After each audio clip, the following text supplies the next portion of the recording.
성도는 하나님의 은혜로 사는 사람들입니다. 이번 한 주도 하나님의 은혜 가운데 건강하게 사는 여러분 되시기를 주님의 이름으로 축복합니다. 우리 전성도 화면을 보면서 우리 두 손 높이 들고 우리 주님 안에서 건강하세요. 이렇게 인사하도록 하겠습니다. 네, 주님 안에서 건강한 한 주 되세요. 아멘. 말씀을 듣겠습니다. 여러분 광야에 가보신 적 있으세요? 광야. 사전적 의미로 광야는 텅 비고 아득히 넓은 들이라는 뜻을 가지고 있더라고요. 근데 사실 텅 비고 넓은 들이라는 뜻은 사실 이해가 잘 되지 않아요. 왜냐하면 성경에 등장하는 이 광야라는 지역이 우리가 살고 있는 이 한국 지형에는 없기 때문입니다. 그래서 아마 성경을 볼 때 이 광야라는 부분을 잘 이해하기가 어려운데요. 여러분 가끔 화면이나 TV를 보면 이제 사막이 있죠, 사막. 그 사막을 보면 알 수 있어요. 이 사막 광야의 외적인 환경은요, 한낮에는 40도가 넘는 땡볕에 무더위가 있고요. 한밤중에는 거의 영하에 가까운 추위 가운데 사람이 살기 어렵습니다. 실제로 광야에 가면요, 풀 한 폭이 나기 어려운 척박한 땅인 것을 볼 수 있어요. 그래서 실제로 사람을 포함해서 어떠한 생명체도 거기서 일상생활을 하기에는 거의 불가능한 복잡하고 어렵고 힘든 땅, 그게 바로 광야라는 곳입니다. 그런데 우리가 이 물리적 환경의 광야뿐만 아니라 우리의 마음도 때로 광야처럼 척박할 때가 있고요. 우리의 일상의 삶도 광야, 그리고 영적인 광야에 빠질 때도 있습니다. 무더위와 맹추위가 있다고 했잖아요. 네, 이것은 한마디로 우리가 일상생활하기 너무나 고통스러운 것입니다. 생존하기가 너무 힘든 거죠. 그리고 무엇보다 희망이 없고 낙심과 절망에 가득한 것이 바로 영적인 광야, 우리의 삶에도 광야가 있지요. 혹시 이 말씀을 듣고 있지만 우리 성일 가족 중에 지금 광야의 생활 가운데 있는 분들이 계실까요? 내 마음이, 나의 삶이, 우리 가정 형편이, 어쩌면 내 직장의 미래가 그냥 광야처럼 너무나 척박하고 힘들다 하는 분들이 있습니까? 어쩌면 우리 모두는 다 광야에 속해 있습니다. 광야를 지난 분도 있을 것이고, 지금 한참 광야 가운데 있는 분도 있을 것이고, 어쩌면 앞으로 다가올 그 광야 가운데 두려워하는 분들도 있어요. 광야는 누구에게나 다 있습니다. 오늘은 그 광야를 나에게 한번 적용해 보았으면 좋겠어요. 그리고 광야를 주신 하나님의 그 뜻을 온전히 깨닫는 시간이 되기를 원합니다. 오늘은 광야 첫 번째 시간으로 없을 때 보이기 시작합니다. 없을 때 보이기 시작합니다. 라는 제목의 말씀을 듣도록 하겠습니다. 오늘 본문에 이 모세가 나오는데요. 하나님께 부름받은 민족의 지도자 모세. 이 모세를 위해서도 하나님은 광야를 준비해 놓으셨어요. 자, 오늘 본문을 통해 우리가 알 수 있는 첫 번째 사실은 모세는 하나님의 마음을 가진 사람이었다라는 것입니다. 출애굽기 2장 우리가 읽은 본문에 따르면요. 지난 40년 동안 모세는 이 겉으로는 이집트 사람이었어요. 이집트에 살았기 때문이죠. 그러나 그의 내면은 철저하게 히브리 백성이다. 히브리 사람이다. 라는 정체성을 가지고 있었어요. 모세의 마음은 나는 하나님의 백성이야. 나는 히브리 사람이야. 라고 생각했습니다. 그리고 늘 동족 히브리인들에 대한 빚진 마음과 연민의 마음을 가지고 있었죠.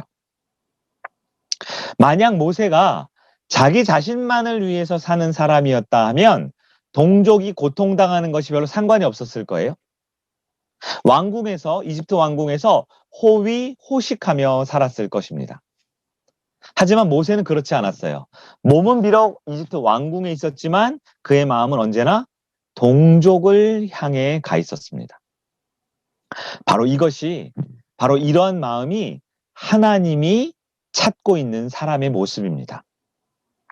하나님은 이런 사람을 찾고 있습니다.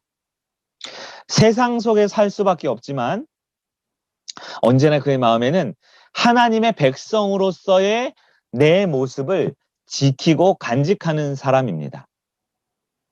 지금 내가 가지고 있는 것들이 있지만 이것을 단지 나만을 위해 쓰는 것이 아니라 나보다 작은 자, 약한 자, 도움이 필요한 자를 향해 마음을 열어놓고 있는 사람을 찾고 있죠. 바로 모세의 마음, 이것이 바로 하나님이 찾고 있는 사람의 마음이라는 것입니다. 우리 사랑하는 성일 가족 여러분, 지금 여러분의 마음은 과연 하나님이 찾고 있는 그 한 사람의 마음으로 살고 있습니까? 오늘 보면 출애굽기 22장 24절에서 25절 말씀을 다시 한번 볼까요? 우리가 아까 정민자매가 읽어주었는데요. 24절 25절 다시 한번 읽어봅니다. 하나님께서 그들의 고통 소리를 들으시고 하나님이 아브라함과 이삭과 야곱에게 세운 그의 언약을 기억하사 하나님이 이스라엘 자손을 돌보셨고 하나님이 그들을 기억하셨더라. 아멘. 이 두 절의 말씀에 아주 중요한 4개의 동사가 등장하는데요. 하나님이 어떻게 하셨냐? 하나님이 첫째로 들으셨다. 두 번째 하나님이 기억하셨다. 세 번째로 하나님이 돌보셨다. 마지막 네 번째로 기억하셨다. 이 기억하셨다라는 말은 사실 원문에 보면 이 앞에 있는 기억과 좀 달라요. 영어로 concerned, 즉 걱정하고 염려했다라는 표현인데요. 하나님 지금 이스라엘 백성의 모습을 보고 어떻게 하고 있어요? 그들의 말을 듣고 그들의 모습을 기억하고 돌보고 걱정하고 염려했다라는 거예요.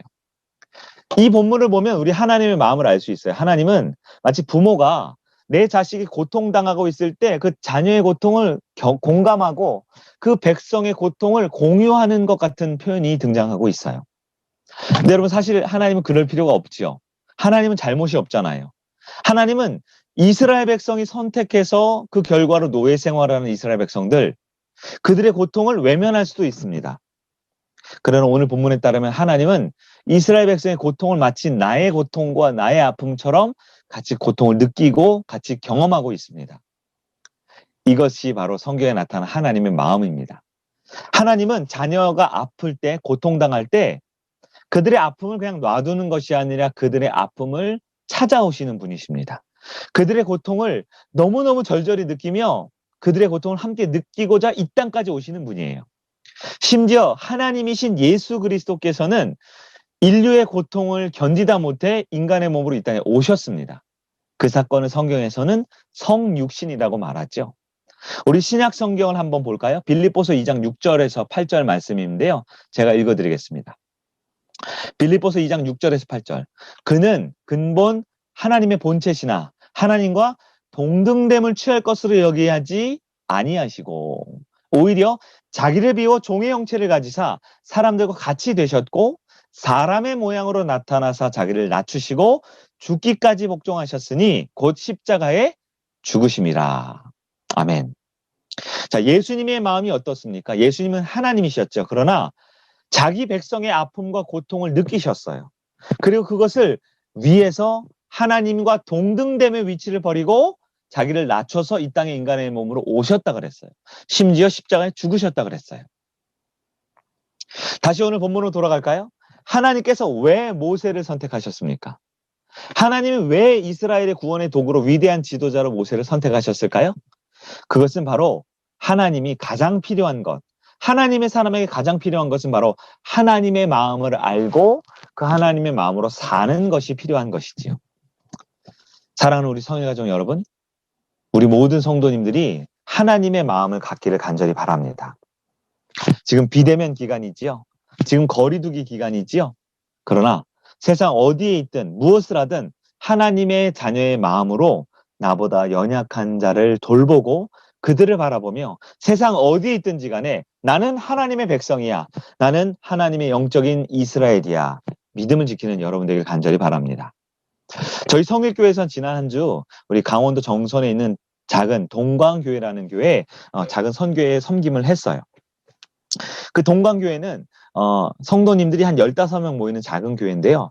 그만 그 교회가 최근 1년, 2년 동안 극심한 가뭄과 어려움 가운데 특별히 이 작은 교회를 힘들게 하는 그 악한 세력 때문에 교회가 사기를 당해서 경제적으로 물질적으로 많은 어려움에 처해 있었다는 소식을 노회를 통해 들었어요. 그리고 저희 교회는 큰 교회는 아니지만 작은 섬김이고자 그 교회를 도왔고요. 오히려 그 섬김은 더 큰 은혜로 우리에게 다가와 주었습니다. 성일교회 성도 여러분, 지금 나의 눈은, 나의 마음은 누구를 향해 바라보고 있습니까? 혹시 여전히 나의 성공과 나의 평안과 나의 기쁨만을 위해 살아가고 있지 않습니까?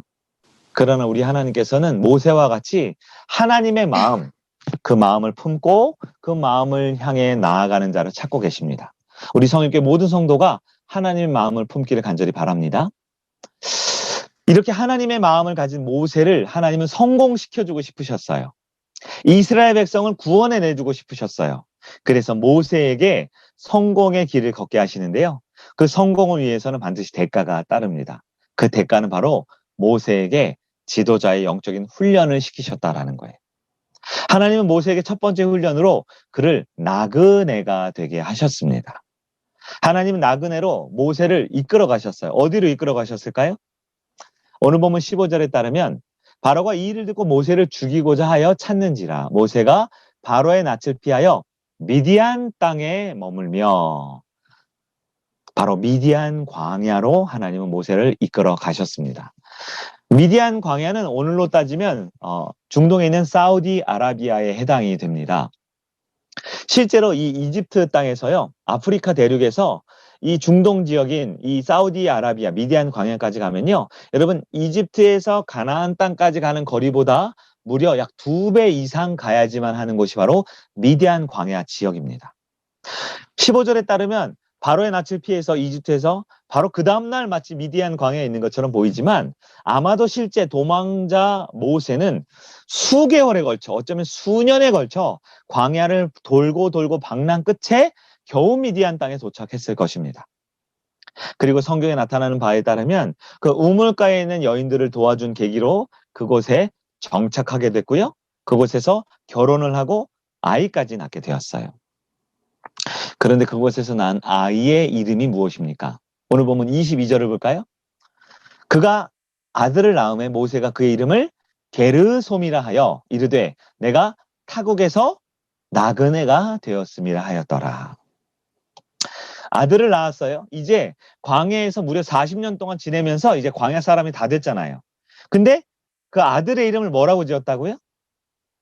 타국에서 나그네가 되었다. 나그네가 뭡니까? 이방인이란 뜻이에요.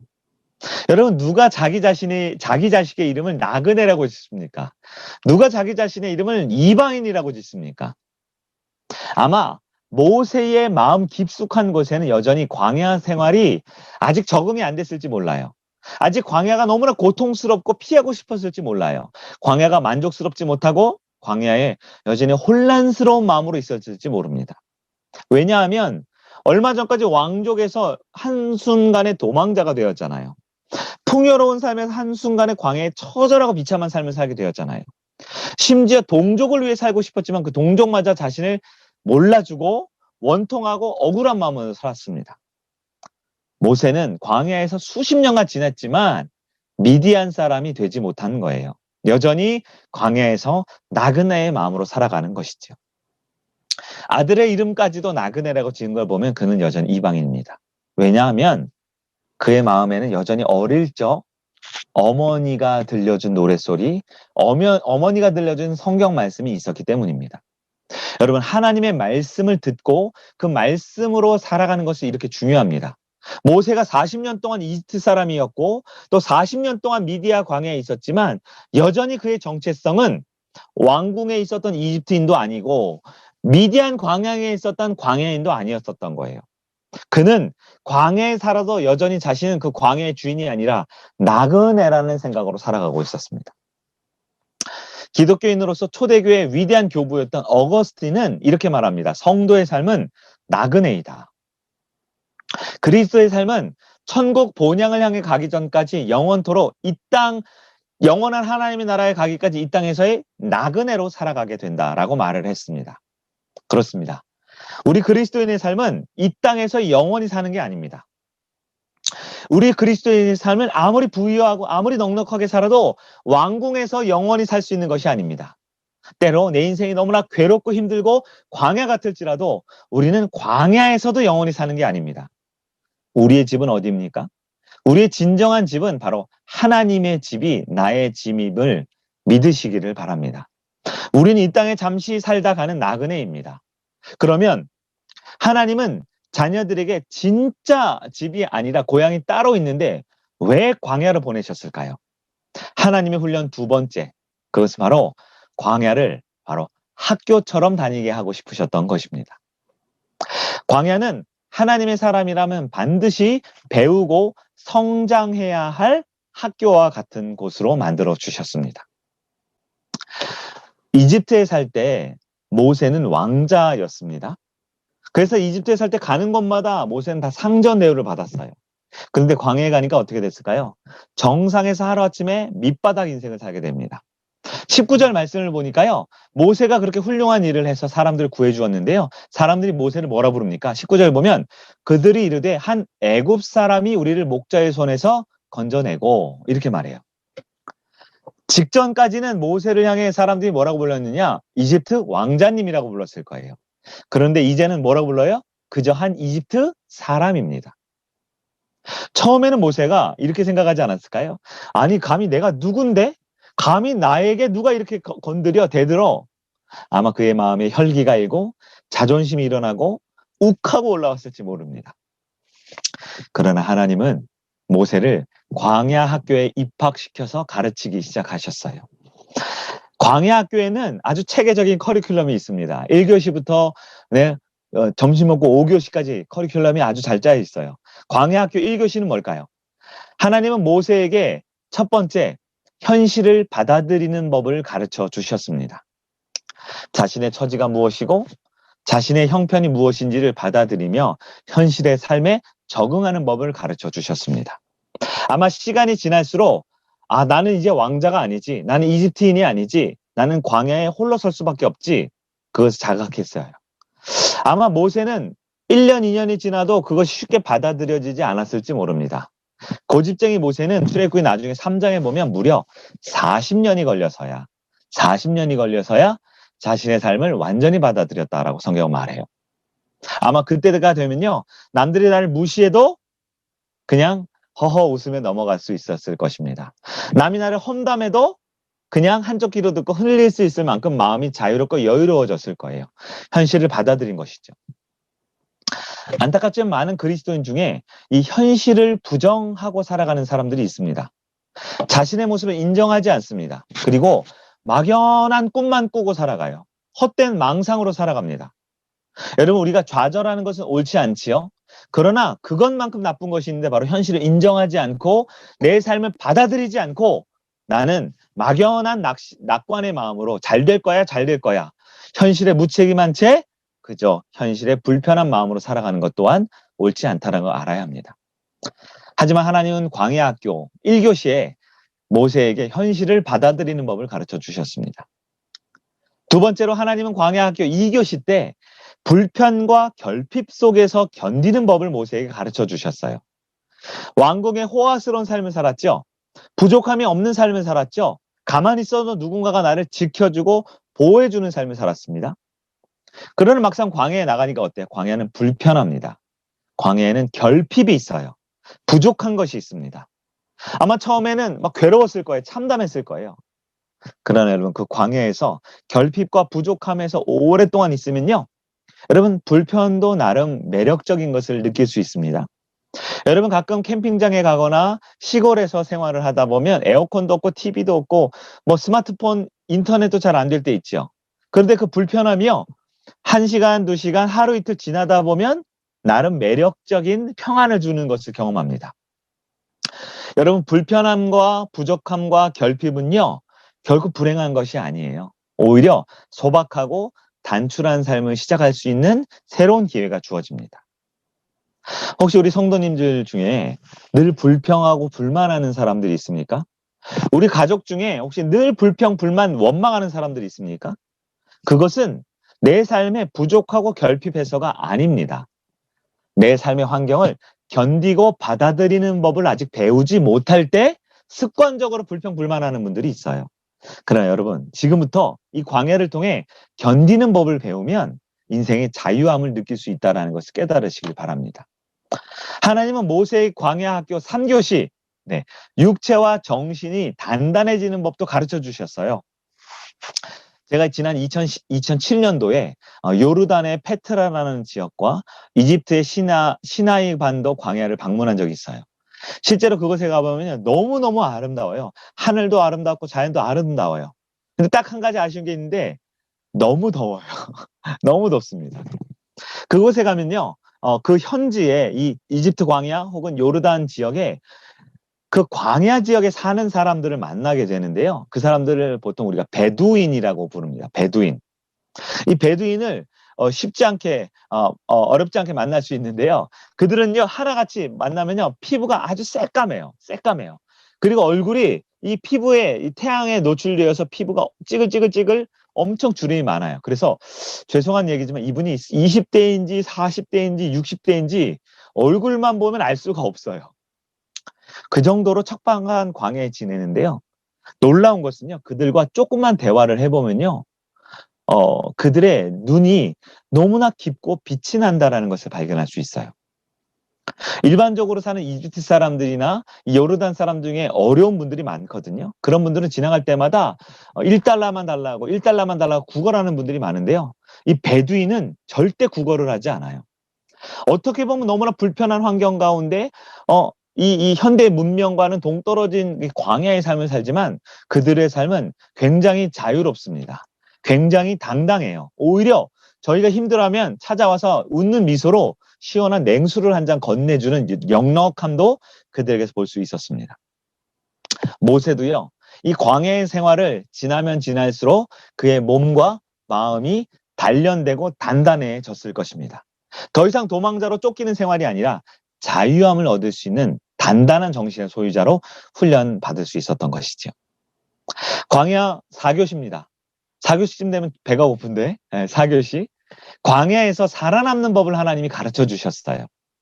광야의 거친 지형 가운데 어떤 극심한 기후변화 가운데 모세가 적응하도록 만들어 주셔요. 그래서 광야에 우리 같은 사람은 하루 이틀도 못 버틸 텐데요. 그 광야에서 살아남도록 만들어 주셨어요. 이것은 오직 광야에 살아본 사람만이 살아남을 수 있는 방법을 배울 수 있죠. 책으로는 배울 수 없어요. 유튜브로는 배울 수 없어요. 교실에서 아무리 배워도 배울 수 없어요. 그 광야의 현지의 지식과 진짜 지혜를 배운 것이죠. 이것이 도움이 됐을까요? 훗날 이스라엘의 200만이 넘는 그 백성들을 이끌고 이스라엘 백성은 광야의 미디안 땅을 지나가야만 합니다. 그럴 때 이스라엘 백성들 단 한 번도 그들은 광야에 나와본 적이 없어요. 이스라엘 백성 그들은 비록 이집트의 노예였지만 그들은 그래도 고기 국물 마시면서 편안한 잠자리에 살았던 사람들이에요. 그런데 그 이집트를 떠나 미디안 광야에 나왔을 때 어떻게 살까요? 그 광야의 거친 지형과 극심한 기후 변화에서 살아남는 법의 달인이 되었던 유능한 리더 모세의 인도가 빛을 발할 수 있었던 것입니다. 여러분 만약에 모세가 이집트 왕궁에서 부름받았으면 어떻게 됐을까요?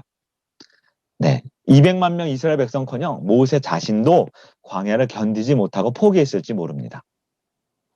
5교시도 있습니다. 5교시.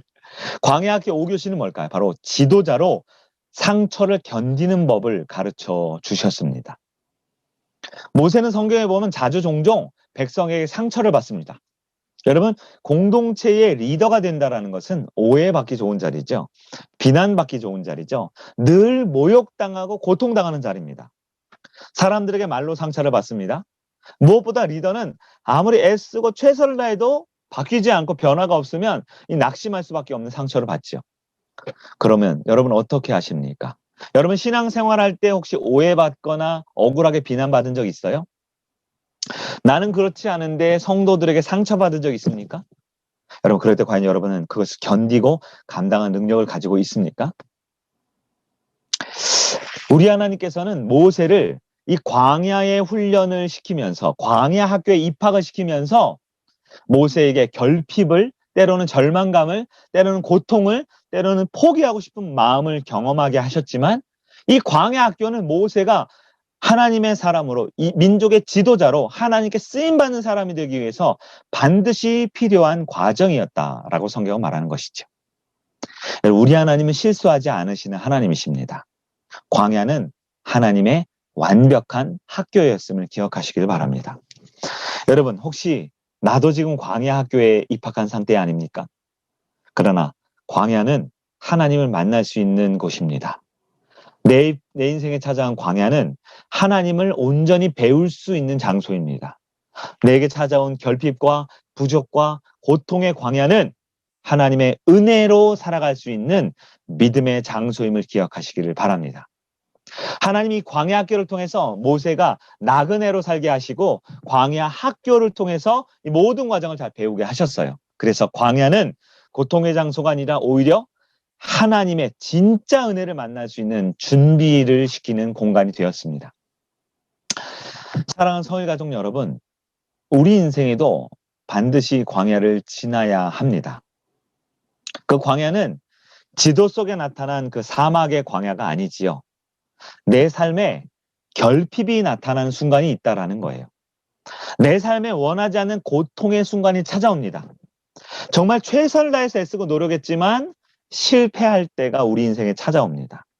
내 뜻대로 준비한 것이 안 될 때가 분명히 있습니다. 그것이 바로 우리 인생의 광야이고 영적인 광야이지요.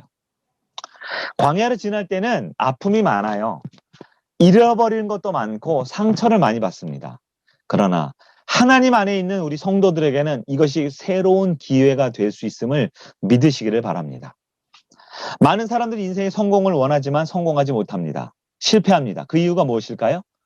우리 지난 3주 동안 금요 심야 예배 기도회 때 말씀을 들었죠. 성공하지 못하는 이유가 뭐예요? 첫째는 하나님을 알지 못해서 그렇습니다. 두 번째는 하나님께 영광을 돌리지 못하고 있기 때문에 그렇습니다. 세 번째는 하나님과 내가 어떤 관계에 살아가고 있는지 모를 때, 내가 누군지 모를 때 그래요.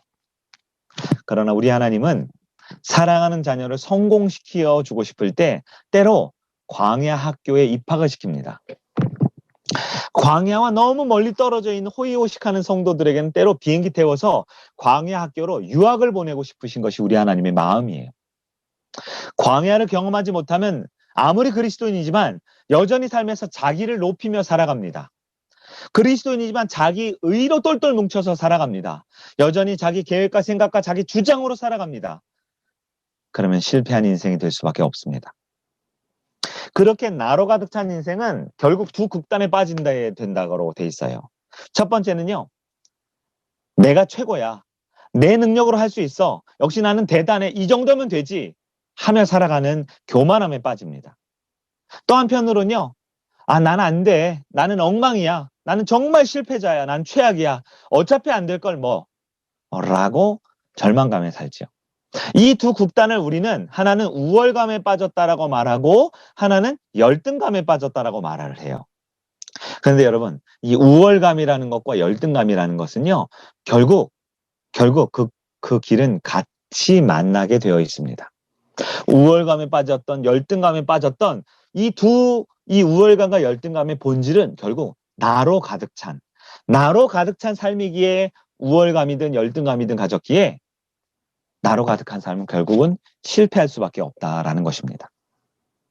그러나 우리 인생에 원하지 않는 그 광야 학교는 어디입니까?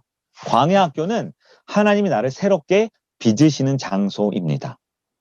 광야 학교에 입학하면요. 제일 먼저 좌절감과 낙심과 고통과 결핍 가운데 나는 아무것도 아니구나 라는 것을 깨닫는 순간이 찾아와요.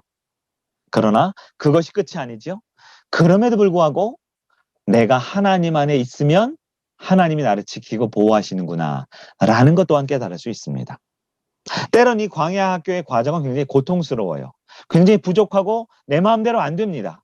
그러나 하나님의 광야 학교를 지나가면 통과하면 반드시 하나님 안에서 새로운 피조물에 성공하는 삶을 약속해 주셨음을 믿으시기를 바랍니다. 사랑하는 성일가족 여러분, 혹시 지금 내 인생이 광야입니까? 괜찮습니다. 왜냐하면 광야는 하나님의 학교, 하나님의 약속이 있기 때문입니다. 오늘 말씀 한번 정리해 보도록 하겠습니다. 지금 2021년 8월 1일인데요. 2021년 8월을 살고 있는 지금 어쩌면 우리 성도뿐만 아니라 이 대한민국 아니 전 세계가 한창 광야를 지나가고 있을지 모르겠어요. 왜냐하면 이 코로나 사태가 우리를 원치 않는 광야로 내몰았기 때문입니다. 우리의 삶에서 광야를 지나는 분들이 있어요. 우리의 가정 형편이 광야이다라는 느낌이 들 때도 있어요. 교회 생활도 지금 우리가 비대면 상황 가운데 광야처럼 느끼는 분들이 있죠. 예배 한번 드리는 것도 너무나 힘들구나, 광야라고 느낄 수 있어요. 가장 힘든 건 이것이 얼마나 지속될까, 언제쯤 예전으로 돌아갈까, 그것을 알 수 없다라는 것, 이 광야의 끝이 어딘지 모른다라는 것이 우리를 가장 힘들게 만들지 모릅니다. 얼마 전에 뉴스를 보니까요. 한국인의 4분의 1이 4명 중 1분이 심리적으로 아주 심각한 어려움에 처해 있다는 발표가 나왔더라고요. 그런데 그 이후에 코로나 이후에 마음의 병을 가진 사람들이 급증하고 있다는 얘기를 들었어요. 심지어 코로나 블루라는 새로운 신조어가 생길 정도로 우울감이 심하죠. 코로나 때문에 어떤 분들은 건강의 광야의 어려움을 겪습니다. 어떤 분들은 물질의 어려움 때문에 물질의 광야의 생활을 버텨요. 관계적으로 쩍쩍 갈라지는 이 마른 땅을 걷는 분들이 있고요. 영적으로도 예배를 드릴 수 없고 기도할 수 없고 교제할 수 없어서 광야에 달하는 분들도 있을 수 있어요. 바라기는 우리 모든 성인 가족 성도님들 이 광야를 속히 통과하기를 간절히 바랍니다. 그러나 만약 지금 광야를 지나는 중이다. 한참 내가 광야 중에 있다. 그럼 포기하지 않으시길 바라요. 잘 견뎌내는 것, 버텨내는 것이 이 광야를 지나가야 하는 것이 우리에게 주어진 하나님의 과정임을 우리는 믿어야 합니다. 여러분, 광야는요, 화를 많이 내고 욕한다고 해결되지 않더라고요. 내가 광야에 있을 때 포기하고 좌절한다고 끝나지 않습니다. 나 혼자 잘났다고 앞서간다고 광야가 빨리 끝나지 않아요. 광야를 지날 때는요, 하나님을 믿고 신뢰하는 수밖에 없습니다. 하나님은 사랑하는 자녀를 광야 학교를 통해 빚으시기 때문입니다.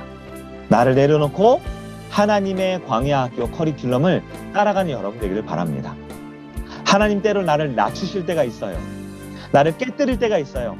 때로 나를 눈물 흘리며 울게 만들 때가 있어요. 그럼 어떻게 합니까? 그때는 버티면 안 돼요. 내 힘으로 살면 안 돼요. 하나님이 낮추실 때는 낮아져야 합니다. 하나님 나를 깨뜨릴 때는 깨져야 합니다.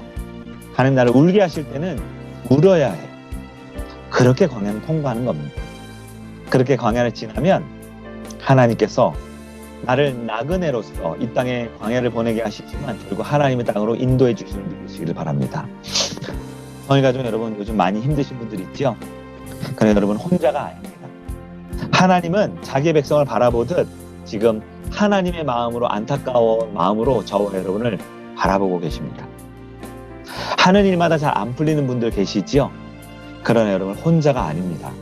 하나님은 어떻게든 우리를 돕기 위해, 성공시키기 위해 우리 곁에 계심을 믿으시길 바랍니다. 포기하고 싶은, 그만하고 싶은 마음 있으세요? 그러나 하나님이 내 편임을 믿으시길 바랍니다. 하나님이 나를 응원하고 있습니다. 마치 올림픽에 역전 우승을 시키고자 하는 온 국민의 염원의 바람으로 금메달을 따는 사람들처럼 이 광야 학교이지만 하나님을 바라보며 버티고 수료하면 하나님 반드시 우리를 성공시켜 주시길 믿으시길 바랍니다. 우리 하나님 실수하지 않으십니다. 하나님을 향해 내 인생 광야 같지만 반드시 하나님을 붙들고 믿고 나아갈 때 광야의 끝에 성공을 주시는 하나님을 만나는 여러분에게 간절히 바랍니다. 아멘. 이 시간 우리가 함께 이 찬양과 함께 기도하는 시간을 갖기를 원해요. 다 같이 우리 말씀 붙들고 기도할까요? 우리 한 1, 2분 정도만 우리 합심해 기도하기를 원합니다. 하나님, 지금 내 인생에 어쩌면 이 광야의 시기를 보낼 수 있습니다. 내가 무엇으로 고통당하고 있는지 한번 말씀을 통해 한번 돌아보기도 원합니다. 그러나 여러분, 하나님이 그 광야 학교를 직접 준비해 주셨음을 믿으셔야 합니다. 우리는 광야를 통해 많은 것을 배우고 성장할 수 있습니다. 모세가 그랬고요, 바울이 그랬고요, 다윗이 그랬습니다. 예수님도 광야에서 믿음의 사람으로 변화되셨습니다. 나를 향한 하나님의 그 은혜의 길을 이 광야이지만 세상의 광야만 보지 말고 하나님의 은혜를 바라보며 이 광야를 잘 이겨나갈 때 하나님 주신 승리를 향하게 해달라고 이 시간 우리 말씀부터 우리 주님의 이름 한번 간절히 부르짖고 1, 2분만 기도하며 나가겠습니다.